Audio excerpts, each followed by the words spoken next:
जय हिंद साथियों, बुद्धा गुरुकुल क्लासेज में आप सभी का स्वागत है। आज इकोनॉमिक्स का सबसे इम्पोर्टेंट टॉपिक लाए हैं जिसका नाम है राजकोषीय घाटा। तो चलिए आज का सेशन स्टार्ट करते और जानते हैं राजकोषीय घाटा क्या है। तो राजकोषीय घाटा का अर्थ है सरकार की कुल आय और कुल व्यय के बीच का अंतर। जब सरकार का व्यय उसकी आय से अधिक होता है तो उसे राजकोषीय घाटा कहते हैं। इसे सरकार की वित्तीय स्थिति को मापने का एक महत्वपूर्ण पैमाना है। तो ये रहा राजकोषीय घाटा। अब चलते इसके बारे में विस्तार पूर्वक जानकारी लेते हैं हम लोग। तो अगर इसका डिफिनीशन देखा जाए तो डिफिनीशन के अकॉर्डिंग राजकोषीय घाटा वह स्थिति है जब सरकार का कुल खर्च उसकी कुल आय, टैक्स और अन्य स्रोत से अधिक होता है लेकिन उसमें उधारी और ऋण शामिल नहीं होता। इसे सरकार को होने वाली वास्तविक आय और उसके खर्च के बीच के अंतर के रूप में देखा जाता है।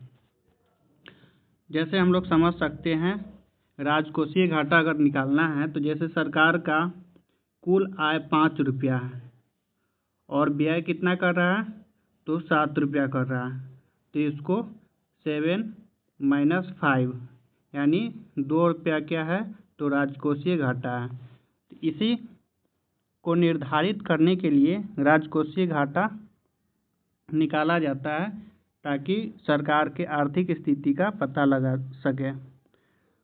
और इससे सबसे बड़ी फ़ायदा ये है वित्तीय स्थिति का तो पता लगता ही है और टैक्स वगैरह कितना वसूली हो रही है ये सब भी पता चलता है।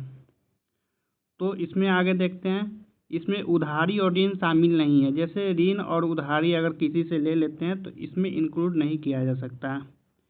इससे सरकार को होने वाली वास्तविक आय और उसके खर्चों के बीच अंतर के रूप में देखा जाता है। अब चलते हैं नेक्स्ट की ओर। हाँ, इसका एक फार्मूला है राजकोषीय घाटा काउंट करने का।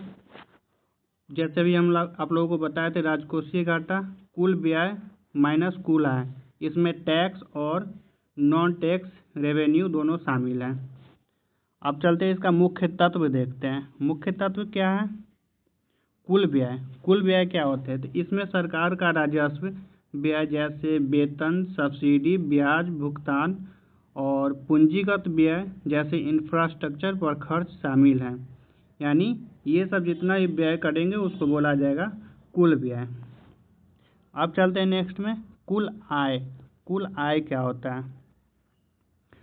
तो इसमें टैक्स राजस्व, इनकम टैक्स, जीएसटी आदि और गैर टैक्स राजस्व, सरकारी कंपनियों का लाभांश, शुल्क आदि शामिल होता है।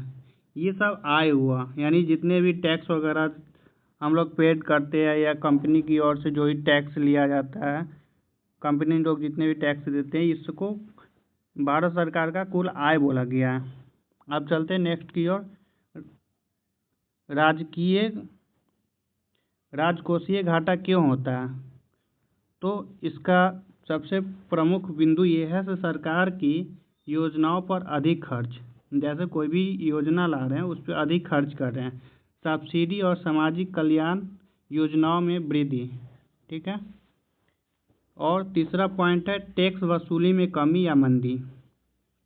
चौथा है आपातकालीन खर्च जैसे प्राकृतिक आपदा युद्ध, जैसे 2018-19 में कोविड आई थी विश्व में, तो कोविड के टाइम में बहुत सारा व्यय हुई थी, खर्च हुई थी राजकोषीय भारत सरकार का, तो उसको हम लोग क्या बोलेंगे? राजकोषीय घाटा पर प्रभाव डालना, ठीक है। सरकार के व्यय यानी वो व्यय कर रहे हैं, ठीक है। आय का उसमें कोई स्रोत नहीं है, कोविड पे खर्चा किए तो उसमें आय का कोई स्रोत नहीं है। अब चलते हैं नेक्स्ट में, घाटे को पूरा करने का उपाय। अब कैसे घाटे को पूरा किया जाए? तो इस घाटे को पूरा करने के लिए विभिन्न उपाय अपनाती है। जैसे में क्या है? तो बाजार से ऋण लेना, बॉन्ड जारी करके, अंतर्राष्ट्रीय संस्थानों से ऋण लेना, IMF, वर्ल्ड बैंक आदि से ऋण लेना, रिजर्व बैंक से उधारी लेना, ठीक है। ये सब करके घाटे को पूरा किया जा सकता है। अब इसका प्रभाव देखते हैं, प्रभाव क्या पड़ता है। तो पहले देखते हैं हम लोग सकारात्मक प्रभाव। यदि सरकार उधारी लेकर विकास करे, जैसे सड़क, बिजली में निवेश करे, तो दीर्घकाल में आर्थिक विकास होता है, ठीक है। लेकिन अगर इसका नकारात्मक बिंदु देखें तो नकारात्मक अत्यधिक घाटा, महंगाई, ब्याज दरों में वृद्धि और विदेशी निवेशकों के विश्वास में कमी ला सकता है, ठीक है।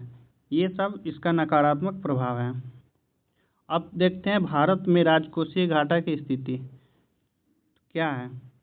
सरकार हर साल अपने बजट में राजकोषीय घाटे का लक्ष्य तय करती है। भारत में यह घाटा सकल घरेलू उत्पाद (जीडीपी) के प्रतिशत के रूप में बताया जाता है।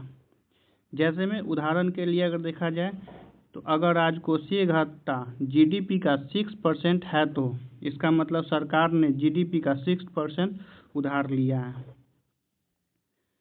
अब नेक्स्ट टॉपिक है यहाँ पे निष्कर्ष इससे क्या निकला। निष्कर्ष में हम देख सकते हैं राजकोषीय घाटा एक आवश्यक आर्थिक संकेतक है जो दर्शाता है कि सरकार की आर्थिक स्थिति कितनी संतुलित है।